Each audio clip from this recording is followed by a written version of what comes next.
And welcome to the Laughing Monkey Music Show. Today we have on Corey Parks. How are you?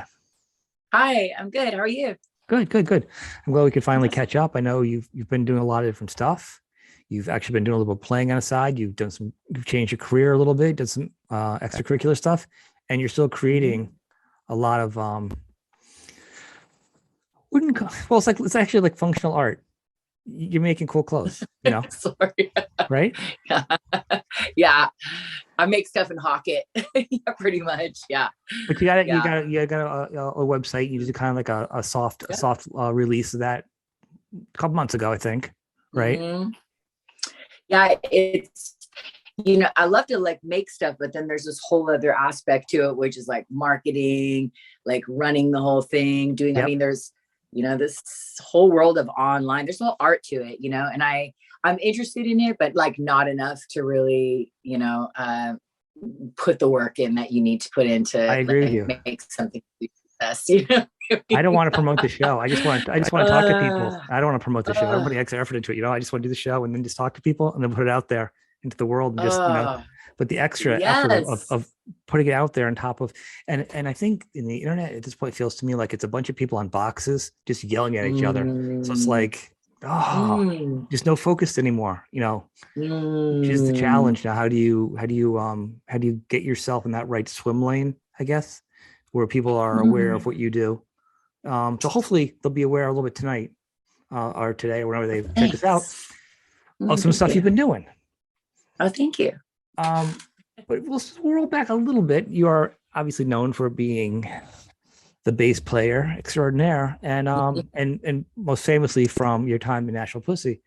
You want Mhm. to talk a little bit about that? We'll go back a little bit in your history, starting out before we get to where you're at now, a little bit, just for people that aren't familiar with you.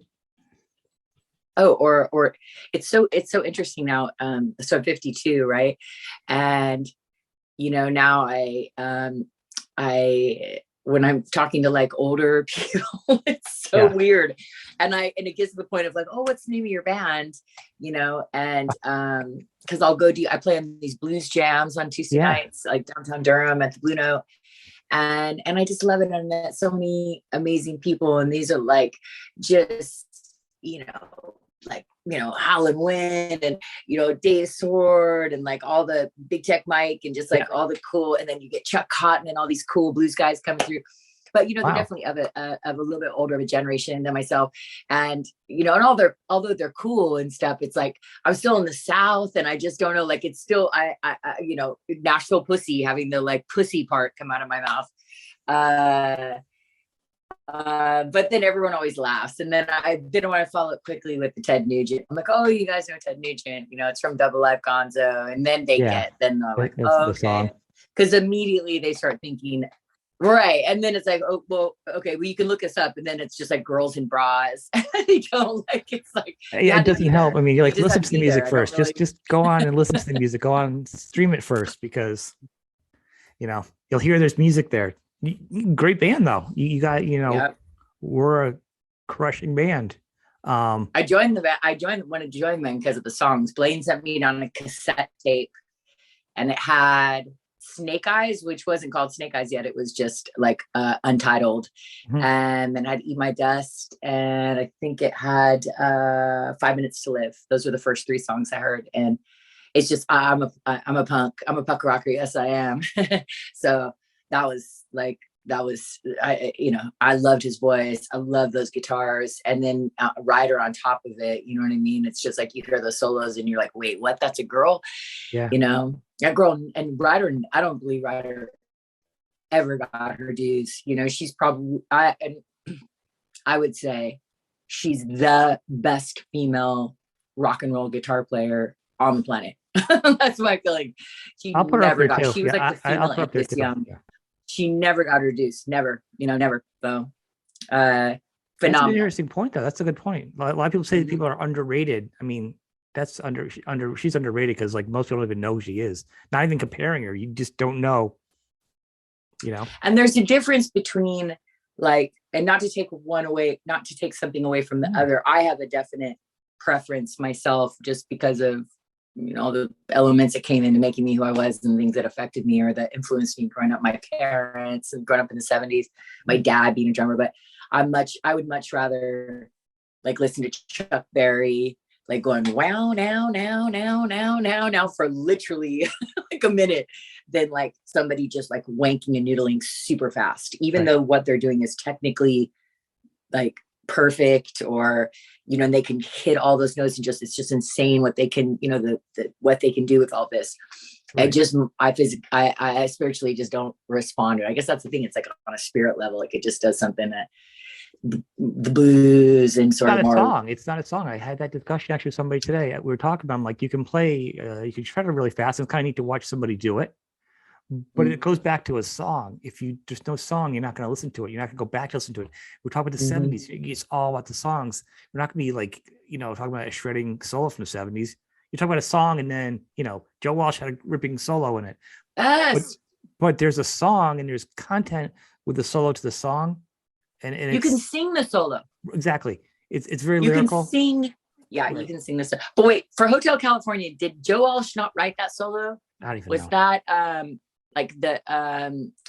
was just talking to somebody about this the other day about who wrote the solo in Hotel California. But point in case, you're right. It's right. It's you can sing it. It's like almost a whole other layer of whereas some guitarists just like it's just like watching a guy like jack off on stage or something. It's really there's no soul. Thing. Yeah. There's no So and that goes back to when you were in the band. But that's what Ryder plays like Angus Young. Yep. Yeah, I agree with you. Actually, when I first heard, I felt the band had an AC/DC feel, and but not like sounds like AC/DC. In fact, I mean, the guitars were loud and crunchy and raunchy, but it was the energy of AC/DC. I felt it was like unbridled, early high voltage. It was just in your face energy, rocking guitars just turned up. Well, but and again, I got to come back to Angus though, because that's what Ryder was. Like he really, I mean, think about AC/DC without Angus. Even if there was like a guitar player that was comparable, it was like his constant movement across everything. And then you had me, you had a bass player that was doing that same thing. But like Cliff Williams and Dee Dee Ramone are my two favorite bass players. So that's what I wanted to sound like. Like I wasn't John Entwistle. I knew I didn't hear those melodies like John Paul Jones did. Like, but I knew I could do that.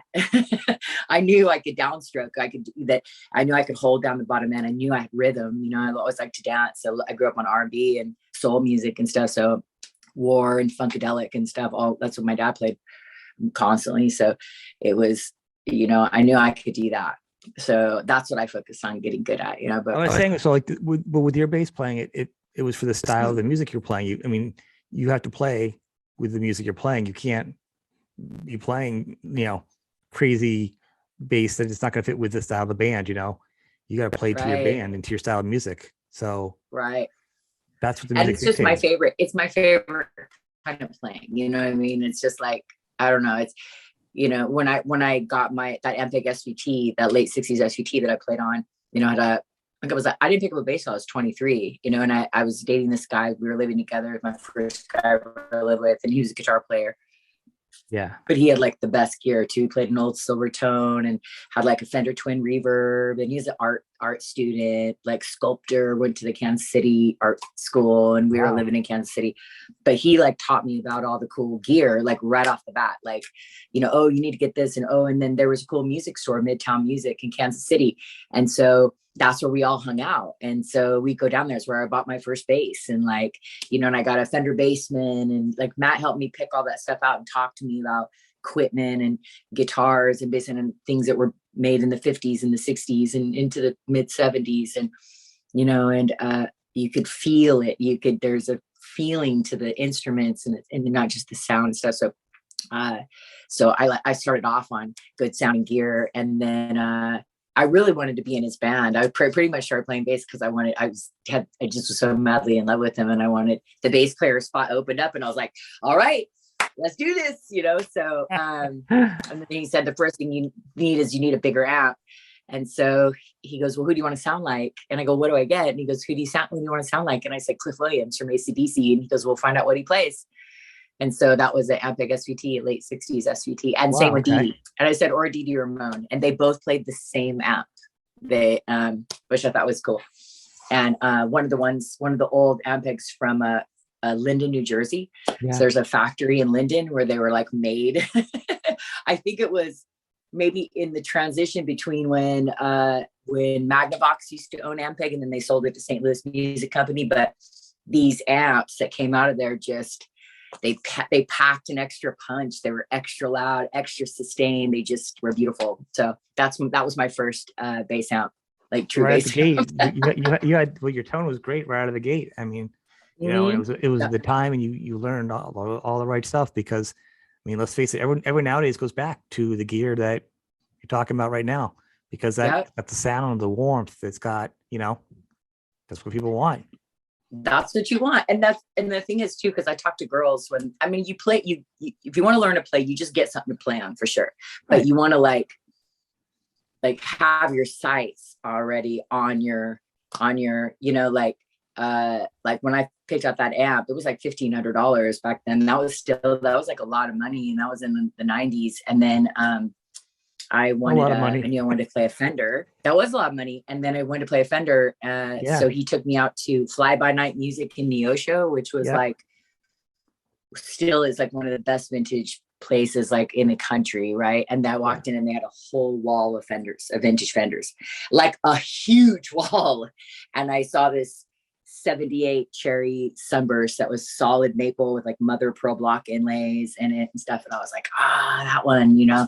And the same thing, it was like, you know, it was like $1,400. And like, I had a Honda Longhorn, but my Fender was my first bass. Like that was my first, you know, and I had them all the way up until, you know, they got destroyed. That's a whole other story. But wow. At any rate, I don't know. So I think that like having the right instruments and stuff, that stuff does matter. And I worked all summer. I worked at the Hillbilly Bowl, and like I waited tables. I saved my money. I did a layaway on the bass and stuff. And layaway, I got it at a pawn shop, the amp, and anyway, I made payments on them until they were mine. But how important is that? That was a lot of money. You did that, I was a young girl. That was a lot to have to try to save it for. You know what I'm saying, though? Learning your instruments, paying it. My kids bought their own. Because I was playing on the gear of rock stars. Yeah, it made me feel like a rock star. It made me feel already out of the bat that I like had to live up to the gear that I was playing on. I guess I don't know. No, but then just like you earning it and buying it. Like even my kids, I could just buy them for them, and they're like, "No, we're gonna buy our own gear." Really? Like that's important. I think.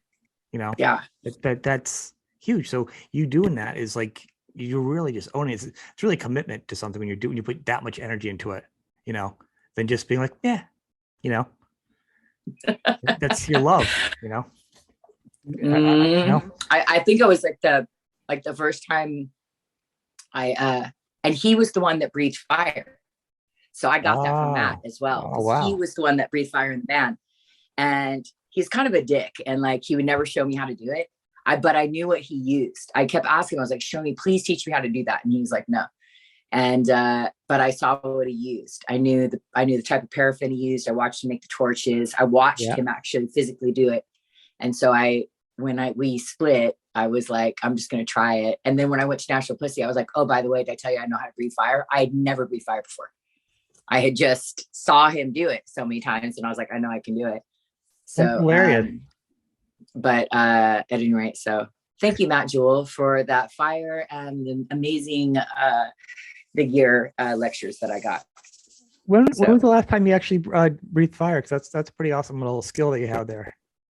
With the Shrine, when we were in Europe in 2019. Good. So don't let that go away. That's no, but you once you know how to do it, you know how to do it. Yeah, you know, it's kind of there. Yeah, but you always want to be able to do like even if it's a parent teacher conference, just sometimes you gotta say kids put it out there. Well, I mean, you can still grow old with still do it. You know, that's awesome. That's true. That's true. So actually, you've still been playing. So after you did leave Nashville Pussy and you know had some changes in your life, but you've always continued to play until as you're talking now, you've been in a couple of different acts and Mhm. still play now to this day. You didn't stop playing, you know, which is important. You know what I'm saying? You're not Sorta. sort of. So let's talk about. I'm gonna be honest. I don't just like sit around and play my bass. Like I don't just do that. I don't think a lot of I people get sit really around and bored play their doing that. instruments. I really need to get myself an acoustic guitar or something because I just don't just sit around and play my bass. I should. I would be a lot better if I did, but I just don't. It's just not fun. I like playing with other people. Well, I think don't do it by myself. I think a lot of artists are actually like that they don't really play. And to talk to them during COVID, I'll be like, so because it's interesting. Like, who do you have a practice routine? Or some people like, oh, after the tour, I put the guitar away. And these guitars are crazy. And you're like, yeah, I haven't touched it in a year. If I touch the guitar now, I don't know, calluses. Like, probably my fingers would probably bleed. I'm like, what? And these are like guitarists that are known. Like, so you're in company. Nobody really, they want to engage with people. And I think that's one of the things that's locked down has changed a lot with a lot of musicians.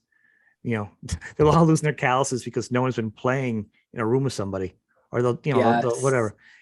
I think that's one of the most important things in probably this last maybe generation of musicians.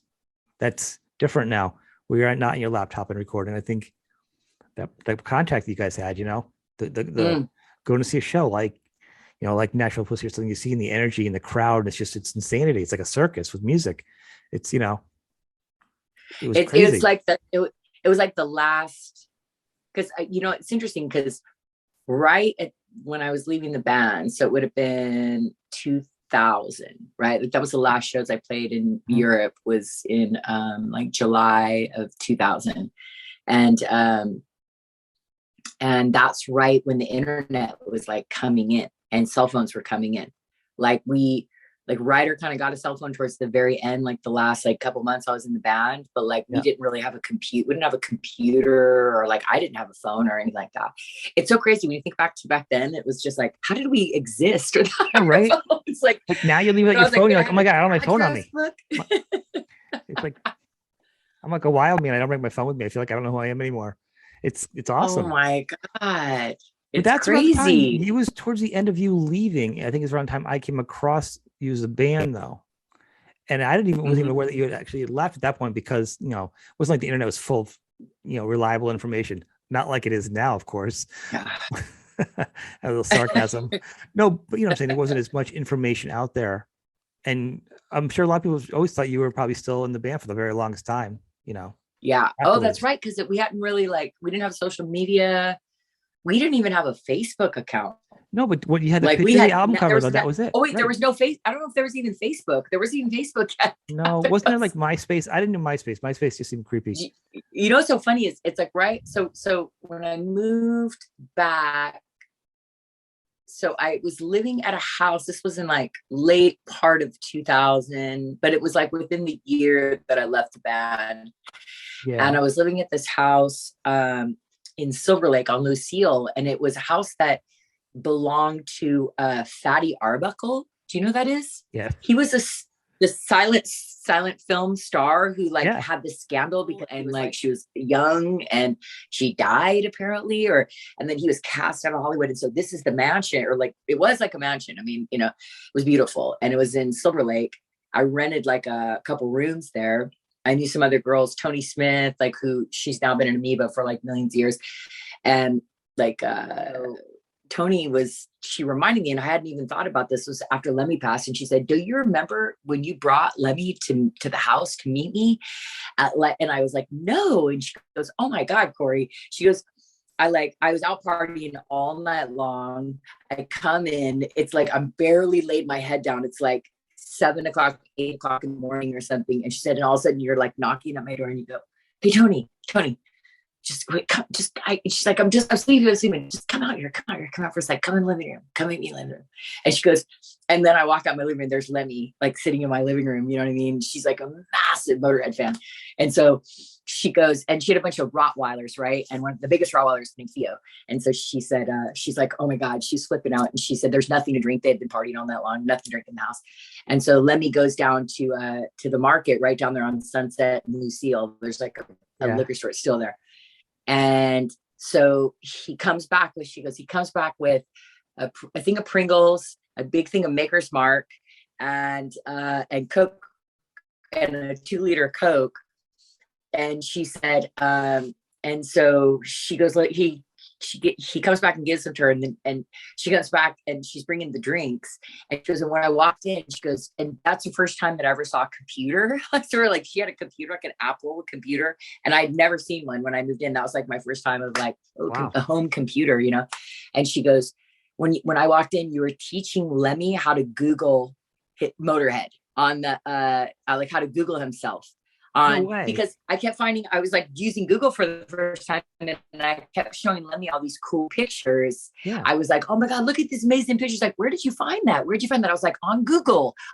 He's like, what is the Google?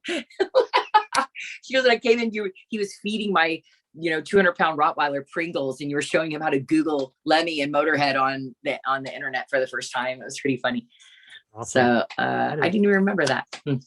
You've had quite a relationship with him. You really, you guys got along really good, and he's the kind of guy that I don't think anyone's ever said anything bad about him. I don't think I've ever heard anything bad about him. I've read a billion books on him, and I've always don't feel like I know him at all, because there's something about him. Everything he's done. I mean, even him wearing those cutoff shorts is forgivable because he's Lemmy. You know the picture I'm talking about. He makes everything cool. He just makes everything cool. Yeah, he'd wear those short shorts with like boots and the short shorts and a jacket, and he's Lemmy. Scotty Inns from Anthrax says the best thing, where he's like, those aren't shorts. He goes, those are pants. These are shorts. Totally. Well, he's Euro too, so it was like he just always wore Speedos, and like, you know what I mean. You pretty much anytime you went over there in the summertime in that apartment, because it was hot. It's like the windows were open, the front door was open, the screen door was closed, and Lemmy would be sitting there in a cowboy shirt and his Speedos. That was his pretty much his main gear for the summertime, or no cowboy shirt, just the Speedos. Which is really pretty funny, because he was very successful. So he lived a very modest life. He could have had at least air conditioning at the very least. He was very self-aware. He was very well off. Yes, he could have lived in any. And as a matter of fact, when I moved to Laurel Canyon, there was a little house at the bottom of the canyon. It was kind of close to Sunset. So it was like right when you drew, before you even got to the country store, there was like a little row of houses. And the guy that owned them was like one of the founders of the Magic Castle. He used to be an illusionist. Like, I thought that was kind of cool on top of it. But it was this beautiful little, a little 2-bedroom house that was like, anyway, I took Lemmy to look at it, because I was like, come move to the canyon, you need a bigger place. And like, and he loved it. And he ended up meeting this old guy called Lemmy, young fella, because he was like 90 years old. And he's like, I said, oh, come here, and this is my friend Lemmy, so I'm brought to see the place. And he goes, come here, young fella, let me show you around.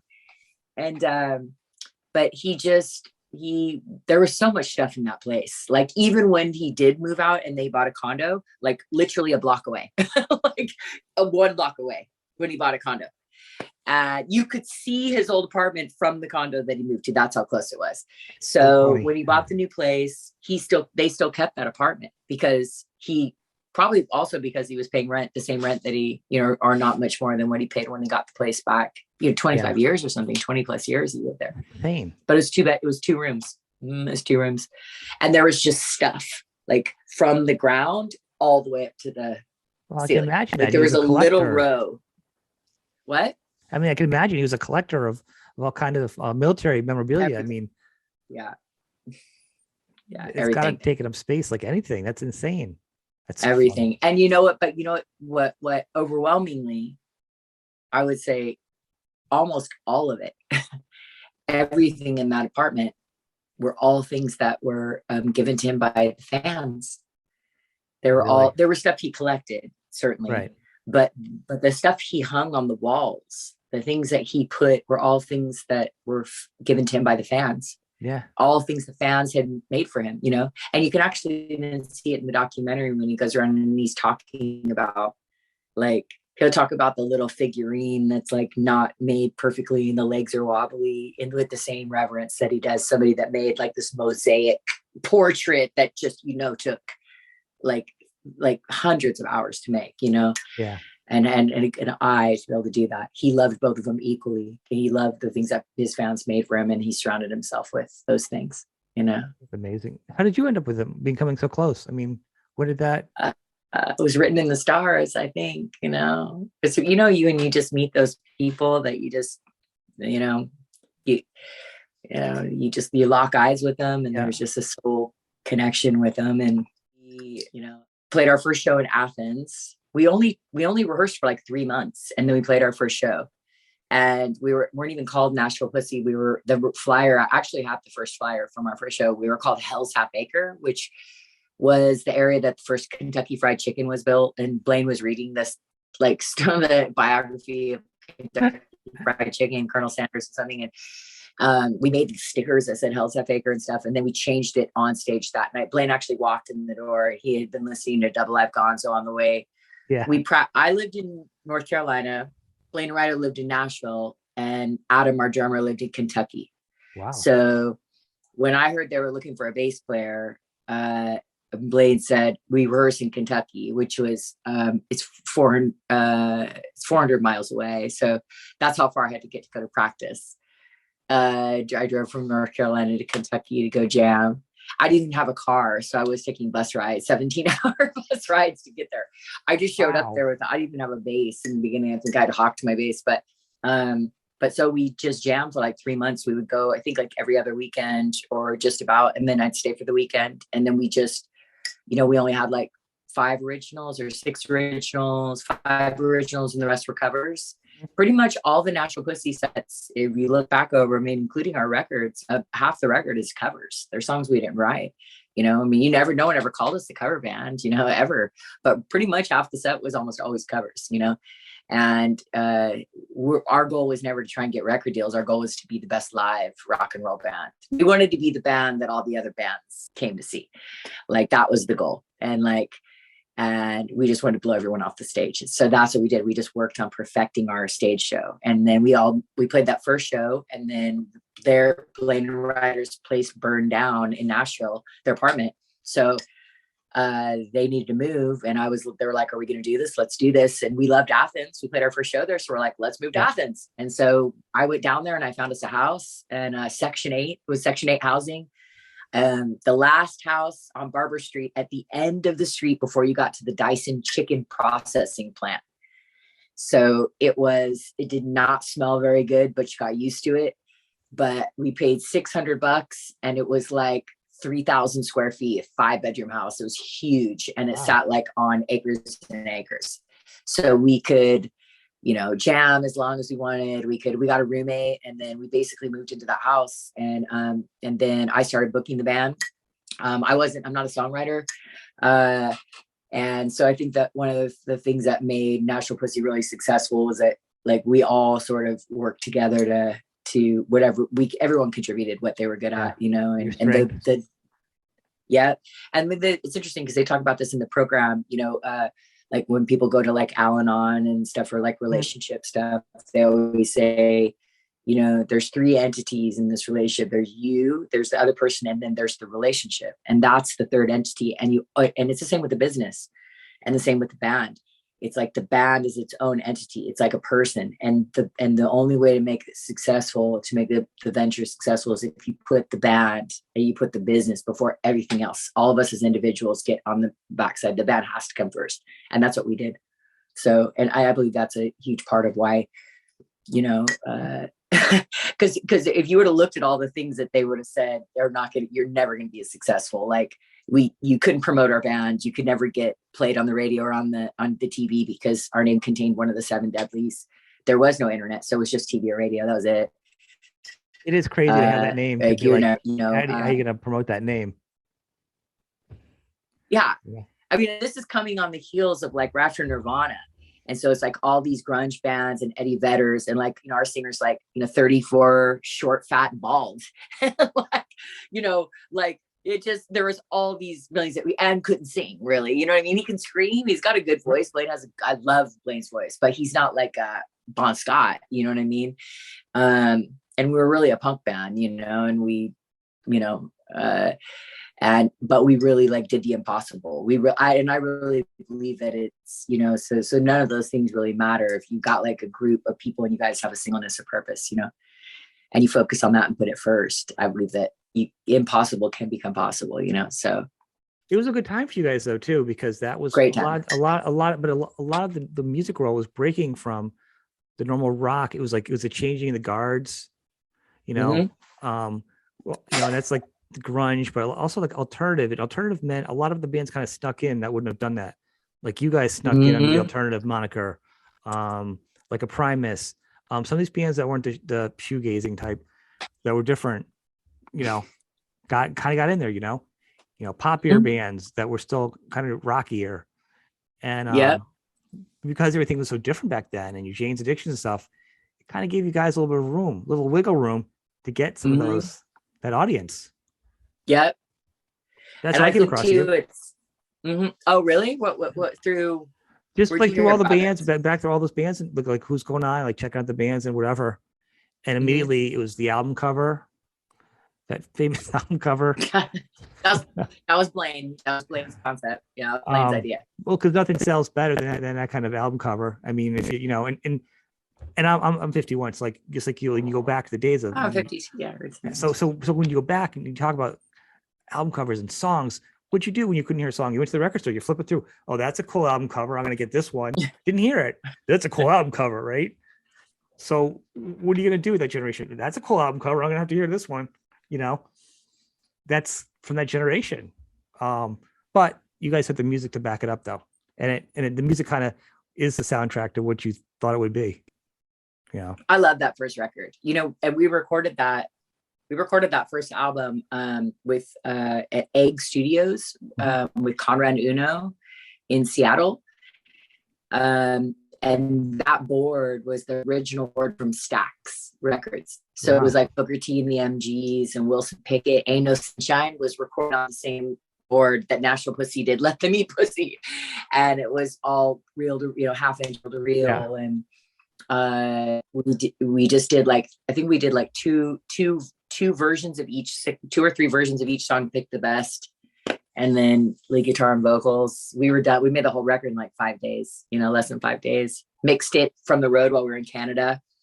But it was I love Let Me Pussy because it really captures the, like we had come off just doing, I think we did like 316 live shows our first year. So it was like, we never came off the road. We just, you know, it was like, okay, let's go here. And then we always went with another band. So we just always had fun. Because we had our brothers and our friends we're always playing with, and we kind of compete for headlining spots, like trying to outdo each other. So there was a really healthy competition, and you know, and it, like you said, it was just a different time. You know, it's like we had Flipside and Maximum Rock and Roll, and you know, there were so many cool bands out at the time, right? You know, Lucifer, Helicopters, you know, Zeke. The Humpers, I don't know, there was just a lot of cool, we got a chance to play with a lot of cool bands, you know, that were also our friends. That was the time that a lot of those bands, some of them are still surviving because they have their own earned legacy, you know, which is great. A lot of those you do almost like you can do like your winning lap around right now touring because they've earned their success and they've legacy. But a lot of bands can't come out and do that anymore. It's not the same. It's a sweet spot for you guys to come out, you know. All those bands, it was a really special time. It was a special time. Now it's, you know, I don't know now. It was like the last that I was talking to someone about this other day, like before the internet.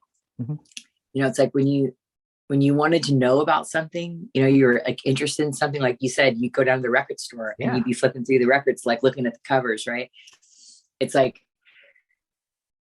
you had to get off your ass and go find it. You had to go place, you had to actually get out, and then you'd meet other people when you were at the place that were like looking for the same thing. And that's how a lot of bands started forming.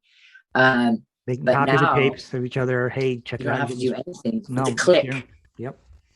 And that's where it's and now it's just a click away. Right. And it's all about who's got the likes and stuff. And but before we did, it was like, you know, check out this tape at school or records. Come on over to my house. So I got these, you know, I got this group to check out or this album to check out, you know. And I know generation before that was even was like record parties. they would talk about, you know what I mean? Oh yeah, Who totally. Angry Anderson from Rose Tattoo, he was telling me they used to get, stoned, and they used to have these record parties when they were younger, because it's always been going on, like to hear, and it always goes back to like the old soul music too, which is really a common theme we're always goes back to. Agreed. So wow, so you're in a band from Yeah. 5 years you're in the band? Yeah, we started the band in 95 and then I left in 2000. Yeah, like after Pius fell. That's a long 5 years though. You really lived it up. Your 5 years was probably like, I don't know, like 30 years for somebody else. You got a lot in there. We crammed a lot. Yeah, because it wasn't like people like now are like, oh, we're getting ready to go on tour. We never, like, we were just on tour for 5 straight years. That was like because that was our thing, was like, like I said, we just wanted to be the best live band. So that was our moniker. Like Mercury took out an ad in Guitar Player magazine with our photo, and it said Nashville Pussy, the hardest working, quote unquote, the hardest working band in show business, as a spinoff James Brown, obviously. And then Blaine would do that part of the set. So he would do this thing where he'd like, I can't take it. I can't, like, pass out on the stage, and then a roadie would come out and put something over his shoulders, and he'd try and get back up. And, it was like the thing with the Kiss, or the thing that me and Ryder did. And then once we started getting someone to be able to do lights for us to like really enhance that. And I mean, we were on the road all the time. We were fighting and getting along, and we had to do that fucking Kiss every single night. I was like, sometimes when you see some shit going down in some of those videos, where like she'll grab my bra, like pull it, and I'm playing, so I can't really do anything with like my boob falls out. Pretty crazy, yeah. Back then, we'd bite each other. Yeah, we'd bite each other, like all sorts of. We weren't getting along, but we always still put on. It was always still for the fans, we always still put on a good show. But there was definitely like things going on behind the scenes. When y'all live together, you're on thing. It's and then when you get thrown success or money, your shit comes up. So, Well, I always joke. I'm like, I can't go across the town in the same car with my family without somebody getting in a fight.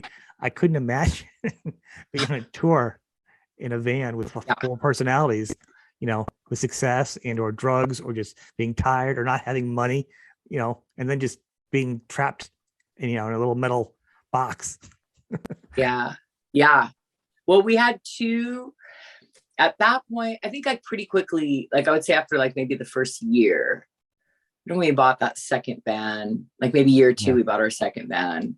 And then, but like I rode with the roadies. So we had that, like the 15 passenger with all the gear, but I like made my own.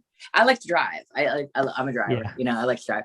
So I could like smoke weed and just kind of the thing, play my own tunes and stuff like that. And then they had the custom van, and that's what they rode in. And I think we were kind of, like I just, I mean, there's a reason why Lemmy and I, one of the many reasons why we gravitated towards each other, but we definitely lived a very similar lifestyle. So that's crazy. You actually were driving the roadies, and you were the separate van. That's pretty funny. They had the custom van. That was the first one we got, and the custom van was nice. And then we had a trailer on the back, and we all rode in that. And then the second van we bought was the 15 passenger, and then we had a cage put in the back.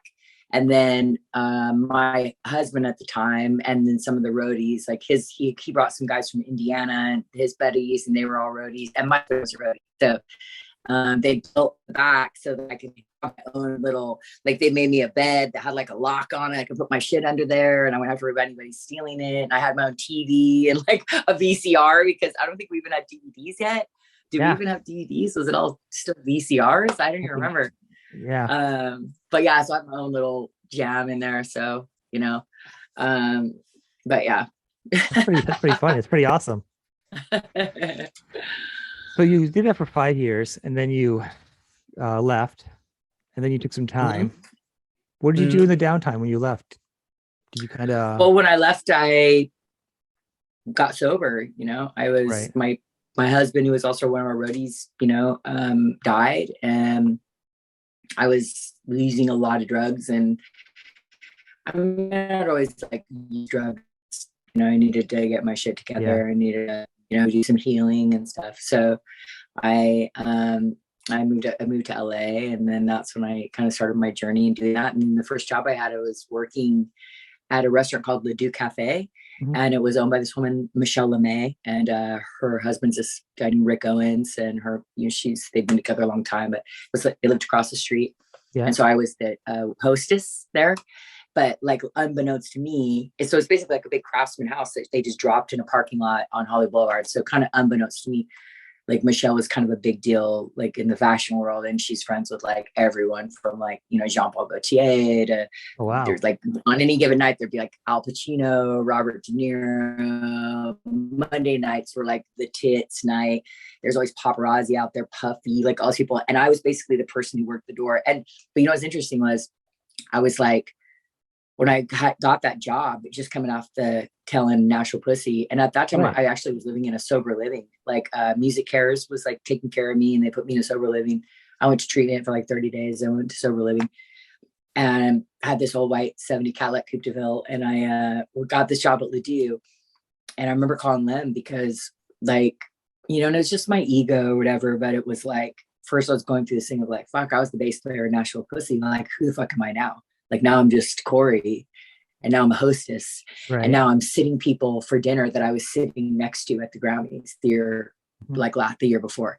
So like, and I felt kind of, I sort of learned the difference, I think, between like being humbled or humiliated. I felt humiliated, but that wasn't at all. Lemmy was like, Corey, it's not what you do, it's how you do what you do. Yeah. I go, what do you mean by that? He goes, what time are you going on? I was like, I would be there at 5:00. And he goes, okay, cool, I'll be there at 6. And so Lemmy came down, and of course, Rick was a huge Motörhead fan, and Michelle's like cool, and they all know. And even though it was a real high-end French sort of restaurant or whatever, it was like they brought a chair for Lemmy, and Lemmy sat at the front. It was in a parking lot. And then when you walked up, I was the first person you saw, and there was a little table right there, and there was a walkway with all this jasmine that went all the way down. And then they had seating. They created outdoor patio and fireplace, and you could sit inside. Oh, wow. It was super cool. So Lemmy like sat at the front with me, and he would just sit and hung out there with me. And a couple times he took the menus. Do you know that actor Tim Roth? He played Mr. Pink in Reservoir Dogs? Yeah. He's like an English actor, Tim Roth. Right. Anywho, Lemmy like sat him for dinner. He like sat at the thing, and he took the menus and walked down the thing and sat Tim Roth for dinner. Him and his wife for dinner. And it was God. Like, that is hilarious.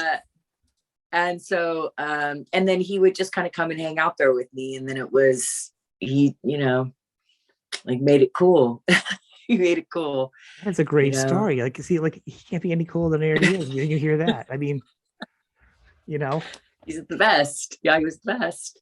And that's important though. That you first off, it's funny that you actually went to LA to get off of drugs, because you know what I mean? That's like, I don't know, going hunting to become a vegetarian. It really just sounds weird. Right? But it's amazing. But that's quite a young age to still go through all that and be like, to realize that's such an important thing, your ego and what's really important of who you are. I mean, you still got grabbed onto that at a very young age, especially going what you went through, and then to turn, and it really made a huge difference. What's so interesting is that had I not taken that job, my life would have never gone into fashion. Like I've always sewn, but I would have never thought of that as like a potential career for me at all. I never wanted to go to fit. I just never would have thought of it. But because I took the job at Ledoux, Lemmy comes over. Now it's like cool and okay, this is good, and I'm starting to like it, and I'm relaxing into it. And so I start working like 6 nights a week there. And I started like friends of mine that were stylists, and I was just wearing my gear, and I was sewed lots of patches on my jackets from being on the road, and I'd find cool stuff and I'd make my jackets just hand sewing. And then a stylist was like, oh, can you make one of those for me? And I said, yeah. So I made her one. And then some other stylist was like, oh, can you make one for me? And I was like, yeah, okay. So I made her one.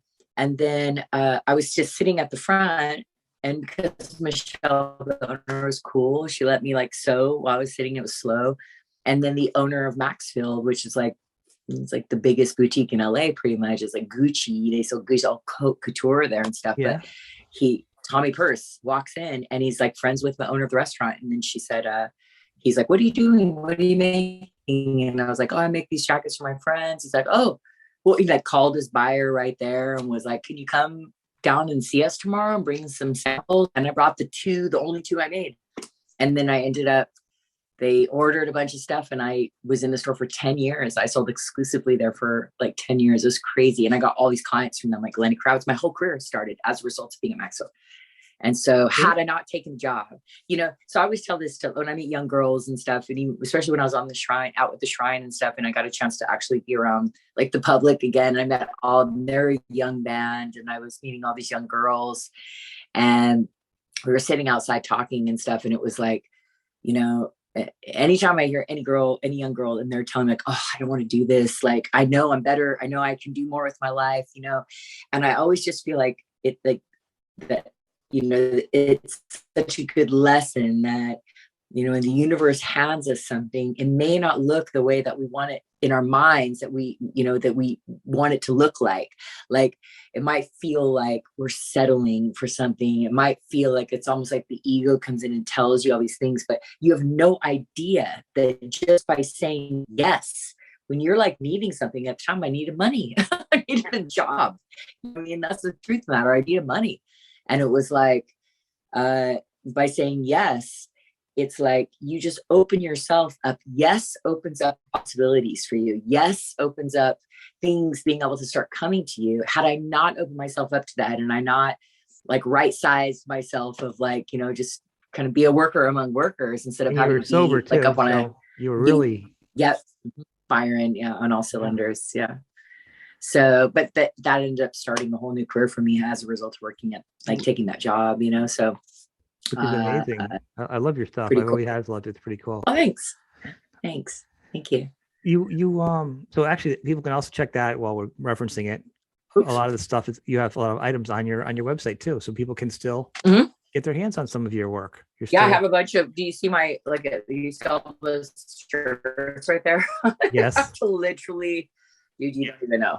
I've really got to be more proactive about, I kind of like bought a bunch of things and then I was like, oh God, I just got kind of overwhelmed with like having to, you know what I mean? Right. But yeah, so these are, like my, I'll show you a couple. Yeah. So this, and then my friend James Kincannon, he did this artwork. Isn't that rad? Yes. That is Isn't great. That so good? That's all drawn by hand. He's this young artist from New York. His name is James Kincannon. Wow. And he does all those cool, like Drink Iggy Pop. Have you seen those cool? He did this design. He did this design for me. And he also did the Snake Eyes design. And he actually, these are all hand, like the, see how it says ace, ace, ace, ace, ace, ace, ace. You see that? Oh yeah. Wow. Oh, wow. So this was his Snake Eyes Watching You. So this was, I said, I want you to do some Lemmy tribute artwork for me. So he drew these. Like I said, he's this young New York, he's upstate New York, but New York artist. And so he made those. And then this was a little, our little tribute to Gigi Allen. Is it backwards? Is it reading backwards? No, I'm just reading it and laughing. Why do you scum? Yeah. Pretty funny. It's a banana. It's a Gigi banana. I got that, but I didn't. He has cowboy boots and a studded collar. Do you see? Yeah, it's pretty funny because I didn't catch the whole reference of the banana and Gigi Allen. That's pretty funny to combine those two together. It's pretty. Yeah, so it's just kind of like fun stuff like that. You know what I mean? Yeah. Yeah, they're great. So just tees, little patches. I do like these little. Make these little guys. I make these on the sewing machine. See that guy back there? That's my little embroidery machine right there. You guys, super strong one, right? To do all the heavy. That's where I do like, yeah. So that's this kind of like patches that I make. So you can see where I've like started. So you do it on satin, then you draw it, and then you embroider it in. It's pretty cool. It's pretty fun. Oh, wow. That's really hard. It starts off like this. like a piece of fabric. Yeah. And then they've got this like stabilizer. It's like a sticker and you put it on the back. And then I basically like hand draw it. That's how it starts, you know? And then I like sew it down and I put some patent leather and the, you know, yada, yada, bada bing, bada boom. A lot of work. And that explains why, you know, It's a lot. you know, and that the control of the needle is the worst. That's gotta be the hardest thing ever. You know, it's interesting. It's like the free motion embroidery is like it's like tattooing on fabric. So you can like, you know, you basically like draw. See, like I basically draw it in pen, and then it's got a little switch. So instead of having a feed dog that pulls the fabric through, you know, like have you ever used a sewing machine? Yeah. Have you ever sewn? Yeah. Not very well. Like they made me do it in high school. But you've used one. My hand looked like a pin cushion when I was done. It was just not good for anybody. Oh, well, you've used a sewing machine. A sewing machine, right? Yep. So, you know, when you drop the foot down and then the feed dog underneath is what pulls the fabric through. So you're drawing in, you sew and it goes, right. So my machine has a little switch on the bottom. And so it drops the feed dog down. And then instead of it having a foot, I buy this, it's like called a quilting foot. And what it does is it's got a bar. So when the needle goes up and down, the foot, which is a circle and it's see-through, it goes up and down with the needle. So when I put the pedal to the metal, there's no feed dog. So I can go free motion. And you just basically, you put it on as hard as you can go. And then you can just draw with it. And you're like, you know, that's kind of like what I do with, you know, like this. See if you can see on the. That could be really good. Kind of fun, right? Yeah, it's really gonna be challenging though. I would sew my hands together. It wouldn't be good for anybody. It's bless you for doing that. I couldn't. My hands were like the other day, I'd have like webbed hands and stuff. Webbed hands? Well, yeah, if I put them through there, I would sew them together or something weird. I don't know. Okay. Yeah, that's a skill. Like in real life, like man or something. No, like what's that all about? Okay. No, I'm not a Kennedy. Doesn't the Kennedys have the webbed feet, right? I think so. That's amazing. So that's creepy. It's like those socks and those the with the toes, the weird toe things.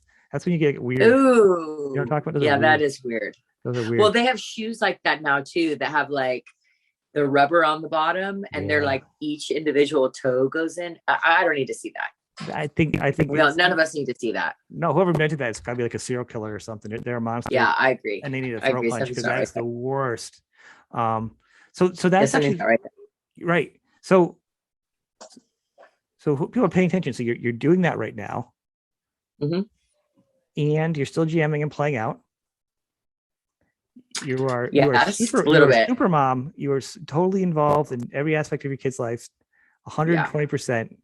And that's just like seeing it just social media, you know, and I'm well aware of Cash's and his basketball career just via social media. So you're a very proud mom.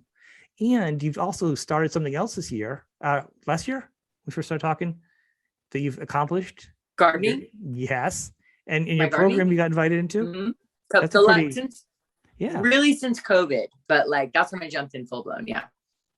Well, that's pretty cool during COVID, but I didn't even know that I had a green thumb really. Yeah. It was like, I love plants and I love being around them. And I grew up in California. So it's just beautiful and green all the time there. Even though that's not the native landscape, but, and then I started working for my neighbor who, she was actually stopped me on the street because she saw my big 6'9", 240-pound son. And she's like, hey, I got a mulching job. Do you think Clash, I'll pay him, you know, $15 an hour. I need some help mulching. I need some big, strong guys, you know? And Clash was like, well, he couldn't do it. He's like, I can't do it. I got basketball or whatever. And I was like, well, I'll do it. And so she's like, okay. And so I did a mulching job for her and it was so much work. And I didn't even know what mulch was. That's like how I didn't even, you know, it's like a huge pile of chips. And then I just would go with the shovel and put them in a wheelbarrow and then wheel them over and then dump them out. They go fill them up. So it was just like days of just doing that in the heat. But I actually, I felt really good after I did it. It was like the first physical work I'd done in a long time. And then I needed the work too. So I kept working for her. And then as I started to get to know Leslie, my boss, she's like the chair of our Woodcroft stuff, like the the groundkeepers, and she's been doing this for like 20 years, and she's a botanist, and she started educating me about native plants. I didn't know anything about how important it is that we learn about our native plants and that we start restoring our yards back to native, putting native plants in there to help to restore the ecosystem and plant for wildlife rather than, it's called naturescaping rather than landscaping. And it's really important. And I didn't know how important it was. But the thing, I just started falling in love with it and falling in love with the landscape. And then finding that the more time I spent outside and the more time I spent with the plants, the happier I felt, the calmer I felt.